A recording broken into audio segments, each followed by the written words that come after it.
भाई और कोई कंट्री का एक्सपीरियंस बताओ, वियर्ड चीज है जो आपने देखी हो या किसी तरीके। वियर्ड चीज़, चलो मैं जापान का बता देता हूँ एक और। जापान में भाई नॉर्मली आप हॉस्टल वगैरह में रुकते हो, होटल्स का तो अलग है, हॉस्टल बताता हूँ मैं आपको। हॉस्टल में क्या होता है यार, आप सो तो कॉमन कमरे में रहे हो आप लोग, 6 बेड होंगे, डॉर्मेट्री 8 बेड होती होंगे, है। डॉर्मेट्री होती है, आप 100 कॉमन कमरे में रहे हो। तो उन हॉस्टल्स में भी यूरोप साइड क्या होता है, आपका बाथरूम अलग होगा, अंदर से आप लॉक कर लोगे उसको, आराम से करोगे जो भी करना है आपको, है ना। पर जापान में ऐसा नहीं है। जापान में मतलब मेजॉरिटी ऑफ हॉस्टल में वैसा ही मिलेगा, पर मैं एक गलती से एक हॉस्टल में रुक गया जहाँ पे ऐसा नहीं था।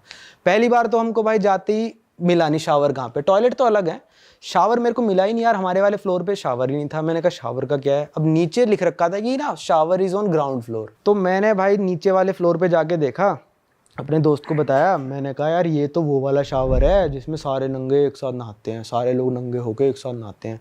कह रहा साले चल ऐसा थोड़ी ना होता, पैसे दे रहे हैं हॉस्टल के, थोड़ा ना सबके साथ नहलाएंगे। मैंने कहा ऐसा ही है, वो खुद देख के गया, कह रहा भाई मैं तो नहीं नहा रहा। फिर हमको 3-4 दिन उसी हॉस्टल में रुकना था, मैंने कहा अब तो नहाना पड़ेगा भाई, अब कुछ नहीं हो सकता। और बात यह है कि भाई उनके जापानियों के सामने तो मैं नंगा हो जाऊं, अब भाई मैं अपने दोस्त के सामने कैसे नंगा हो जाऊं। तो सही है। भाई यार ये तो अलग ही चीज है। ठीक है, अब आप लोग भी शायद नंगे ना होए हो एक दूसरे के सामने, मेरे को नहीं शायद पता। क्या होता है भाई। होए ही नहीं है भाई। नहीं होए ना, नहीं, हाँ नहीं। ठीक है। मैं भी नहीं हुआ था ऐसे किसी। तो मेरा दोस्त कह रहा भाई शर्म तो बहुत आ रही है, कह रहा पर मैं चश्मा लगाता हूँ। दोस्त कह रहा चश्मा उतार दूंगा, मेरे को तो सब धुंधला दिखेगा, मेरे लिए तो सब बराबर है, तू देख लियो अपना, तेरे को दिखता रहेगा सब कुछ। तो भाई हम हिम्मत करके चले गए वहाँ पे। अब ऐसा वहाँ पे ये कमरा है जैसे, ठीक है, 3 दीवार है ना इसकी, तो ऐसे नलके लगे हुए हैं हर 2-2 फुट पे, उसमें से गर्म पानी आएगा, ठंडा पानी आएगा, वहीं पे आप अपना सोप लेके बैठ जाओ, या फिर सोप का वो लगा रखा होता है। तो चारों तरफ बंदे पार्टी डाल रखी है, पार्टी मतलब बैठने का, तो बैठने का बना रखा है। बैठो वहाँ पे, मग्गा आपको मिलेगा, मग्गे से डालते रहो पानी, और सब लोग ऐसे बैठ के नहा रहे हैं ऐसे। और अगर आपको शावर लेना है तो शावर लाइन से लगे हुए, उस शावर के नीचे जाके खड़े हो जाओ, और साइड में बंदा नहा रहा है आपके, मान लो 6 इंच दूर। पर्दे सामूहिक भी नहीं है, शावर पर्दे का भी नहीं है, नहीं पर्दे भी। सामूहिक स्नान। और ये कॉमन वॉशरूम है मेल फीमेल का या फिर सिर्फ मेल? जो कॉमन वाला है मेल फीमेल का, वो कई सोनाज में मिल जाएगा आपको, पर हॉस्टल्स में नहीं मिलेगा। अरे जापान में है हाँ जापान में है, कॉमन वाला भी है, अरे तेरी। कि वहाँ पे सब लोग जितने भी आएंगे मेल फीमेल सब लोग नंगे होके आएंगे। वहाँ पे फ़ोन लाना और टावल लाना कानूनन अपराध है।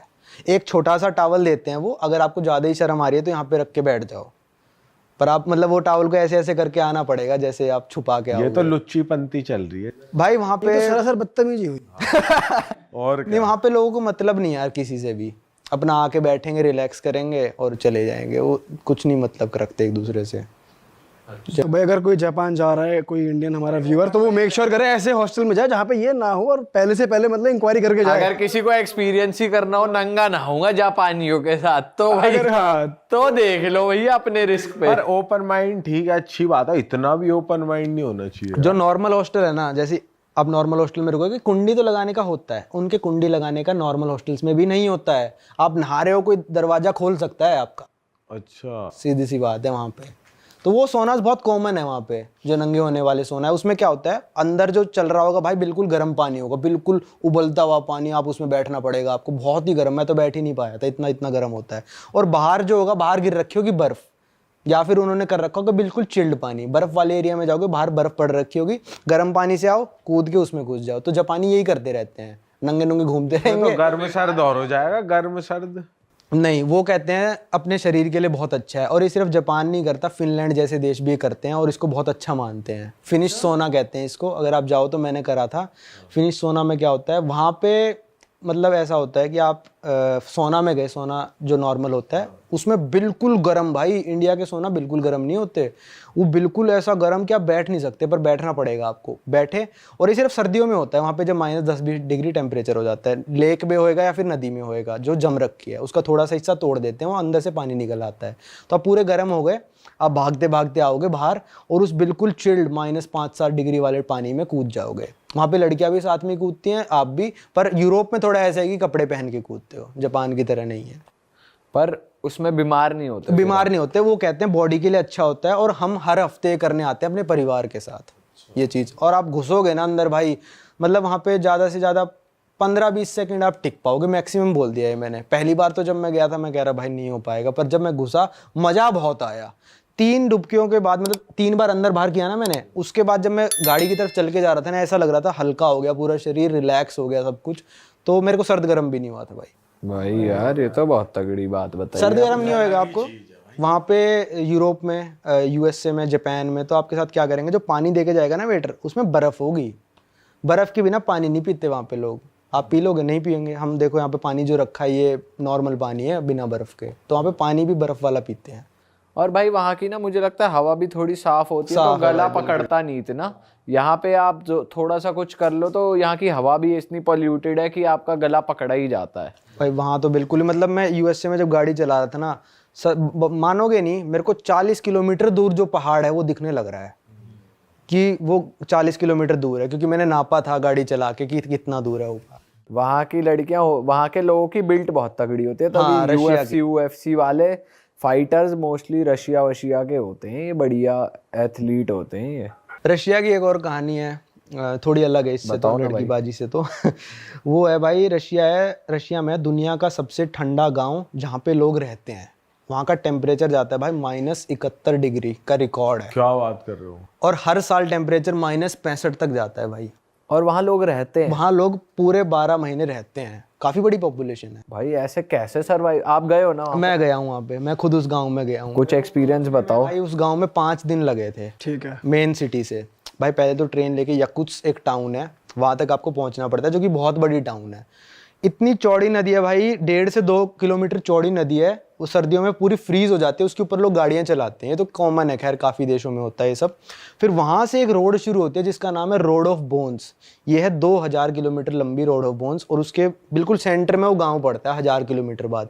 उस रोड का नाम ये रोड ऑफ बोन्स इसलिए रख रखा है भाई क्योंकि वहाँ पे इतनी ठंड पड़ती है, -40 -50। हर गाँव में वहाँ पे इतना टेम्परेचर रहता है, -40 -50 -55 ऐसे रहता है। तो वहाँ पे जब लोगों ने, जिन लोगों से रोड बनवाई ना, रशिया के डिक्टेटर होते थे उस टाइम पे, वो प्रिजनर्स थे। प्रिजनर्स को लाते थे, रोड बनवाते थे, और जो प्रिजनर मर जाता था, इतनी दूर रोड पे कहाँ ट्रांसपोर्ट करेंगे उनको, उसी रोड में दफन कर देते थे उस बंदे को। तो आज भी उस रोड में से हड्डियाँ निकलती हैं लोगों की, तो उसको कहते हैं रोड ऑफ बोन्स। पता नहीं, अब मेरे को एग्जैक्ट नंबर याद नहीं है कितने हजार लोग मरे थे वहाँ पे, और सारे उसी रोड पे दफन है। तो उस गाँव में मैं गया था, तब हो रहा होगा -40 45, -71 तो मतलब रिकॉर्ड है, और नॉर्मली -60 हर साल जाता है। तो वहाँ पे आप जाओगे ना, तो आपको एक सर्टिफिकेट भी मिलता है कि आप इस दिन पे आए हो और इस दिन इतना टेम्परेचर था। तो मेरे सर्टिफिकेट है -40 डिग्री। तो वहाँ पूरे साल इतना ही वो रहता है? या कोई गर्मी भी होती है। अच्छा, गर्मी भी होती है, +35 तक जाता है। अच्छा। तो टेम्परेचर डिफरेंस बहुत ज़्यादा हो गया। तो वहाँ पे स्कूल भी ऐसे होते हैं ऑपरेट, जैसे दिल्ली में क्या होता है, 3-4 डिग्री टेम्परेचर हुआ तो स्कूल बंद कर देते हैं कि भाई ठंड ज़्यादा होती है। वहाँ पे -50 डिग्री सेल्सियस तक स्कूल बंद नहीं होते हैं। अच्छा। उसके ऊपर जाएगा -51 -52, तो स्कूल उस दिन से बंद हो जाएंगे कि एक्सट्रीम वेदर हो रहा है।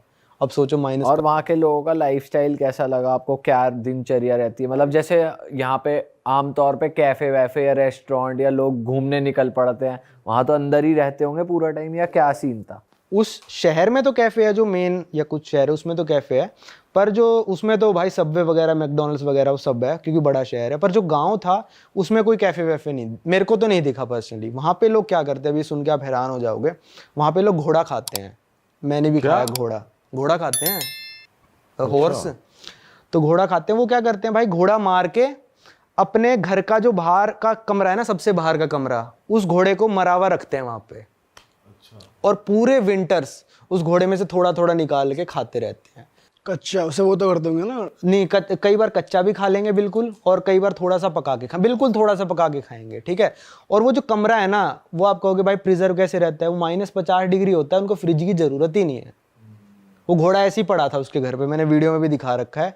घोड़ा पड़ा है, मतलब थोड़ा सा, मतलब बिल्कुल वैसे करके जो काट कूट के रख लेते हैं ना, ऐसे बोरी कट्टा भरा है, उसके अंदर घोड़े का मांस है, और मांस निकालो ना, बिल्कुल ईंट है वो मांस एक तरह से, क्योंकि -50 में पड़ा है वो। तो उनको फ्रिज की जरूरत नहीं है, पर घर उनका अंदर से बिल्कुल गर्म रहता है। अरे वाह, आपने ये वीडियो यहाँ तक देख ली भाई, तुमने हमारी मेहनत सफल कर दिया। तुम ही लोग हो असली रियल हिट। और अगर आपको बहुत मजा आ रहा है ऐसी क्लिप्स में, ऐसी वीडियोस में, तो फटाफट जाइए प्लेलिस्ट पे, बिंज वॉच कीजिए, सारी वीडियोस देख डालो और मौज काटो। That is it. हम मिलेंगे नए पॉडकास्ट में, नए क्लिप में। Till then bye bye, see you, take care, do subscribe.